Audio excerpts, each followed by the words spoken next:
Sa wakas ay bumalik kami sa bahay, pagkatapos ng isang linggong pananatili sa bahay ni Jasper.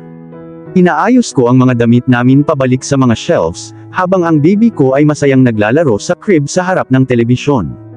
Pinuksan ko ang pinto para mapanood ko siya mula sa kwarto. Napaka-adorable niyang panuurin lalo na kapag gumagalaw siya, at sumayaw kasama ang mga makukulay na cartoons sa screen.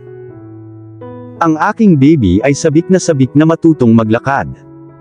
Noong weekend, dinala ko siya sa park at nag-practice kami sa paglalakad sa damuhan. Nililibang niya ang kalikasan at pinapanood ang ibang mga bata na naglalaro sa paligid. Ayaw umalis ni baby at tumulo pa ang mga luha niya nang lumayo kami sa isang playground. Kasama namin si Hunter. Napaka-attentive niya. Maingat niyang sinusundan ang anak namin, kung saan man gustong mamasyal ng maliliit niyang paa. Sa tuwing madadapa ang aming baby sa lupa, ang kanyang ama ay laging mabilis sa pagsundo sa kanya. Sa totoo lang, naguguluhan pa rin ako, at nag-aalanlangan na tanggapin siya pabalik sa buhay ko. Ang aming mga luha at mga labanan ay ginawa sa akin na mas naguguluhan at nabighani. Did you ever love me? Nabigla pa rin ako sa mga kiliti na binigay niya sa akin noong nakaraan. Inalis niya ako sa aking mga paa sa pamamagitan ng kanyang malalim, mapusok, at walang hanggang halik. Pagkatapos ay marahan niyang binigkas ang 3 salita sa pagitan ng kanyang mga halik. It flattered me to know that he felt the same way all along. Siya ay naging isang domestic husband. Siya ang nagluto, nag-vacuum, naglaba, nagtapon ng basura, bumili ng mga groceries, kinuha ang mga tungkulin sa diaper, gumawa ng mga baby formula, pinagtitimplahan ako ng kape tuwing umaga, at nag-scrub pa sa sahig ng banyo. Determinado siya. Hindi siya nagreklamo o nagprotesta kapag ginagawa ang mga gawain. Pinagmamasdan ko lang siya sa gilid ng aking mga mata. He looked so tired but he never failed to give me his cute loving smile. May mga katulong siyang gumawa ng mga gawain sa bahay niya at hindi siya sanay mag-scrub o mag-vacuum ng sahig, kaya siguradong pagod na siya sa lahat ng mga gawaing ibinigay ko sa kanya. Sinong mag-aakalang naglilinis ng toilet ang bilyonaryong ito? Sa kalagitnaan ng gabi na umiiyak ang baby ko, lagi siyang unang nagigising at gumagawa ng mga bote ng gatas at nagpapalit ng diaper. Hinayaan ko siyang matulog sa loob ng kwarto namin. Mayroon siyang makeshift mattress sa tabi ng kama. 5 beses na mas maliit ang kwarto kaysa sa sarili niyang kwarto, pero hindi siya nagreklamo. Ang mga kapitbahay ko ay parang mga bubuyog na kumakalat sa kanya sa tuwing lalabas siya para magtapon ng basura o magdidilig ng mga halaman. Lalabas sila at batiin o kausapin siya. Tila natulala sila sa kanyang karisma. Natulala ka rin ba sa akin? Tanong niya sa akin sabay pout lips. I usually rolled my eyes and smile kapag hindi siya nanunood. There was one Saturday when I woke up late, I found my baby nowhere in sight. I jumped out of the bed and found Hunter holding and animatedly chatting with our baby while cooking in the kitchen. Napakaganda nilang panuurin. Hindi ko sila nag-ambala. Nakatayo lang ako sa malayo habang pinagmamasdan sila. Tinuturuan siya ni Hunter kung paano magluto at kung ano ang niluluto niya. Mukhang interesado ang baby ko habang mabilis niyang kinuha ang mga kagamitan at mga sangkap na abot kaya niya. Baby. Narinig ko ang pagtawag sa pangalan ko mula sa likod. Umarap ako kay Hunter at naka-sweatpants lang siya at v-neck white t-shirt. Nakaupo ako sa balcony habang humihigop ng kape habang pinagmamasdan ang mga bituin. Kumuha siya ng upuan at umupo sa tabi ko. Pinalot niya ako ng malalaki niyang braso, at isinandal ko ang ulo ko sa balikat niya habang hinahalikan niya ang aking templo. Babalik ako sa London. Agad akong umayos para harapin siya. Ano? No, hindi ito ang iniisip mo, baby. Idinagdag niya. Gusto kong sumama kayong dalawa. Hindi ako makapagbitaw ng kahit anong salita. Hinawakan ni Hunter ang mukha ko at hinalikan ang ilong ko. Hunter, I know it's too soon. I am not imposing something or forcing you to do it. But I don't want to let you out of my sight again. Never again. Ramdam ko ang kaba niya. Baka matakot siya na sumabog ako. Next week is my parents' anniversary. Iniimbitahan nila tayo, at gusto rin nilang makilala ang apo nila. Miss ka na nila. Hindi ko alam ang sasabihin ko. Gusto kong umiyak. Sobrang na-miss ko sila. Sina Tita Sandra at Tito James, ang mga magulang ni Hunter, ang pinakatotoong mga taong nakilala ko sa aking buhay. Hindi sila nagkulang na ipakita sa akin kung gaano nila ako kamahal. Napakatagal na panahon mula noong huli ko silang makita. Hindi ko na sila nakita muli pagkatapos kong pirmahan ang mga papel at itinapon sa labas. Hunter. It's okay baby. Okay lang kung ayaw mong sumama. Parang kinakabahan siya, pero nakangiti pa rin siya sa akin. Gusto ko. Ano? Nanlaki ang mata niya sa gulat. Gusto kong pumunta. Talaga. Oo, nahihiyang sabi ko. Like seryoso. Mumuso ako at sinaman siya ng tingin. Nagbago ba ang isip mo? No. I mean, akala ko tatanggi ka. Pero wala namang problema sa akin kung ano man ang desisyon mo. Ngumiti ako sa kanya. Mukha siyang excited na bata na pupunta sa Ocean Park. Agad niya akong niyakap ng sobrang higpit at hinila ako paupo sa kandungan niya. Salamat baby, sabi niya sabay halik sa mukha ko at masiglang pinipisil. Napakadiin ng dibdib ko sa dibdib niya. Nakasuot lang ako ng red plunging nightie ko sa loob ng robe ko. Hindi ako makahinga. I'm so sorry baby, I got so excited. Pinitawan niya ako sa mahigpit niyang pagkakahawak at natawa ako sa kanya nang makita ko ang namumula niyang mukha. Namumula ka? Pang-aasar ko sa kanya habang nakaupo pa rin sa kandungan niya. Lalaki ako, hindi ako namumula, kumanti naman siya. Nakapink ang pisngi mo, napangiti ako. No, hindi sila, nagpout siya. Hindi nakakabawas ng lalaki ang pamumula mo. Aminin mo, nginitian ko ulit siya. No, kinanta niya ang sagot niya. Sige, bumaba ako mula sa kandungan niya at iritadong tinapakan ang mga paa ko habang naglalakad palayo. Hoy, tinawagan niya ako. Baby, I'm sorry. Pinulupot niya ang mga braso niya sa akin mula sa likod at namilipit ako. Fine, namumula ako. Inamin niya ito sa wakas. Lumingon ako at nakita ko ang pink shy cheeks niya. Hinalikan ko ang magkabilang pisngi niya dahilan para mapangiti siya hanggang tenga. Agad niya akong binuhat na naka-bridal style at dinala sa loob ng kwarto. Umagikgik ako at ipinulupot ang mga braso ko sa leeg niya.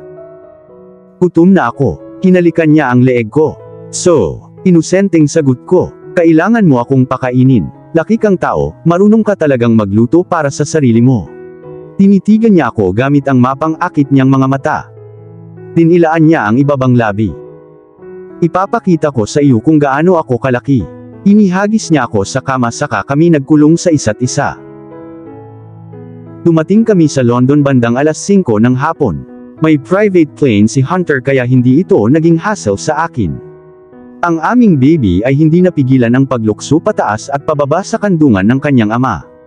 Tila na-enjoy niya ang marangyang tirahan at ang makapigil hiningang tanawin mula sa labas ng eroplano. Si Hunter, gaya ng dati, ay napakamatulungin at nagmamalasakit. Tinignan niya lahat ng kailangan ko, at pinagmamasdan pa niya ang anak namin sa buong biyahe. Gusto niyang magpahinga na lang ako at I enjoy ang view. Habang papunta kami sa penthouse niya, I couldn't help but feel pathetic. Nag-flashback ang mga alaala na parang kahapon lang nangyari. Naalala ko ang daan na karaniwan kong tinatahak para pumunta sa paborito kong cafe, ang Japanese restaurant na gusto kong puntahan, at ang flower shop ni Mrs. Linda. Ang mga alaala ay bumalik sa akin muli. They kept appearing in my head even I already tried suppressing them. Bigla kong napansin ang isang kamay na nagpupunas ng luha ko. Hindi man lang ako umiiyak ngayon. Baby, okay ka lang? Nag-aalalang tanong ni Hunter. I'm sorry, mabilis kong pinunasan ang luha ko. Pinagsalikop niya ang magkabilang kamay namin, at hinalikan niya ang buko ko. Hindi ko hahayaang may mang-istorbo o manakit sa'yo, pangako ko. Bahagya kong itinango ang ulo ko. He kissed me passionately that we forgot the bodyguard sitting in the front row of the SUV. Nang sa wakas ay nakarating na kami sa kanyang penthouse, inalalayan niya akong lumabas ng sasakyan, habang ang isa niyang kamay ay buhat ang natutulog kong baby sa kanyang dibdib. Ang sarap nilang panuurin lalo na nang ang aking anak ay pumulupot sa leeg ng kanyang ama, at ipinatong ang kanyang ulo sa kanyang balikat upang matulog. Panay ang paghalik ni Hunter sa kanyang ulo. Pinuhat niya ito, na parang isang mahalagang marupok na salamin. Habang nakasakay kami sa elevator paakyat sa pinakataas na palapag, hindi ko na napigilan ang sarili kong hawakan ng husto ang kamay ko kay Hunter. Abnormal ang pawis ko, nagsimulang kumulo ang tiyan ko. Napansin siguro ni Hunter ang discomfort ko dahil hinila niya ako sa dibdib niya at patuloy na bumubulong ng I love you baby sa tenga ko. Narinig din siguro kami ng mga bodyguard sa paligid namin. Na-flatter ako sa sweetness ni Hunter sa akin pero nakaramdam din ako ng hiya dahil sa 7 lalaking nakasuot na nagbabantay at nanunood sa amin. Pagkapasok namin sa loob ng penthouse, hindi ko maiwasang tumingin sa paligid.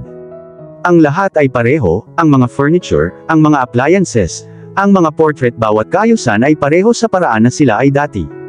Nahihilo ako bigla, buti na lang at may couch malapit sa akin, or else mahuhulog ang ulo ko sa sahig.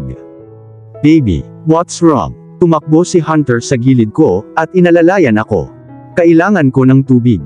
Halos mabulunan ako sa mga sinabi ko.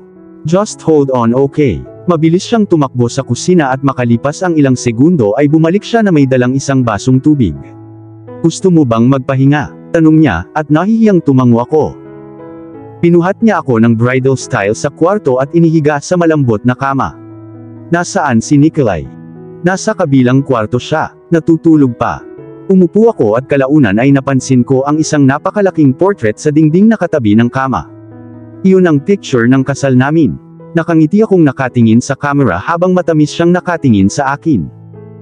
Na-frame ko yun ilang buwan pagkatapos mong umalis. Magtatanong din sana ako kung kailan niya ito na-frame. Bakit? Mahinang tanong ko. Natahimik siya sandali. Naramdaman kong umupo siya sa tabi ko sa kama. I couldn't let you go. Naubusan ako ng salita. Napatingin ako sa malungkot niyang mga mata. Hinawakan ko ang baba niya, at lumapit para halikan siya. Honey, magpalit ka na. Narinig ko ang utos niya sa likod habang pinagmamasdan ko ang sarili ko sa harap ng vanity room. Tiningnan ko siya sa salamin. Nakatayo siya sa tabi ko sa kanyang glorious 3-piece suit na may seryosong mukha. Bakit? Inusenteng tanong ko sa kanya, habang nakatalikod ako sa kanya. I don't want other men ogling you. Your dress is so revealing. No, it's not. Umiwas ako ng tingin para itago ang ngiti ko. Nakasuot ako ng red dress with plunging neckline at isang high-cut leg side slits, na ipinares sa isang lubutan black platform heels. Ang ganda ng pakiramdam ko ngayong gabi. Napakatagal na noong huli akong dumalo sa isang party na tulad nito. Honey, muling ungol ni Hunter na parang sanggol. Hinawakan ko ang labi niya gamit ang bagong painted finger ko, at mas nabigla ako nang sipsipin niya iyon. Hunter, angal ko at mapaglarong hinampas ang kanyang dibdib. I'll get you another dress, not this one. Wala na tayong oras, let's go. Nauna akong naglakad, pero hinila niya ako pabalik sa matigas niyang dibdib. Pulong niya sa tenga ko at ramdam ko ang lumalaki niyang umbok mula sa likod. You can't leave my side. Don't let other men touch you. No one can dance you except me. Understood? Yes, master. Napangiti ako. I'm warning you, baby. Nagiging seryoso ang tono niya pero mas sexy. Anong gagawin mo kung suwayin kita? Inilibot ko ang aking mga mata na parang batang suwail. Pinadaos-dos niya ang kanyang mga kamay sa mahahabang siwang sa gilid, at kinulong ang aking puwitan kaya napabuntong hininga ako. Nagsusuot ka ng thong. Pulong niya sa earlobe ko at mas lalo akong napanganga nang medyo kinagat niya ang tenga ko. Naglalaro ang mga kamay niya sa loob ko. Inilapit niya ang katawan niya sa katawan ko, at naramdaman ko ang paglaki ng crotch niya sa likod. Ikaw ang magiging kamatayan ko, baby. Mapang-akit siyang umungol sa tenga ko. Nakaramdam ako ng goosebumps sa buong katawan ko. Masarap na goosebumps. Pinisil ko ang harap niya at napaungol siya ng malakas. Bago pa niya magawa ang anumang bagay, tumakbo ako palabas ng kwarto na nakangisip. At dito na po, nagtatapos ang part 11 ng ating kwento. Sabay-sabay po nating abangan ang susunod na kabanata. Maraming salamat po. God bless and stay safe.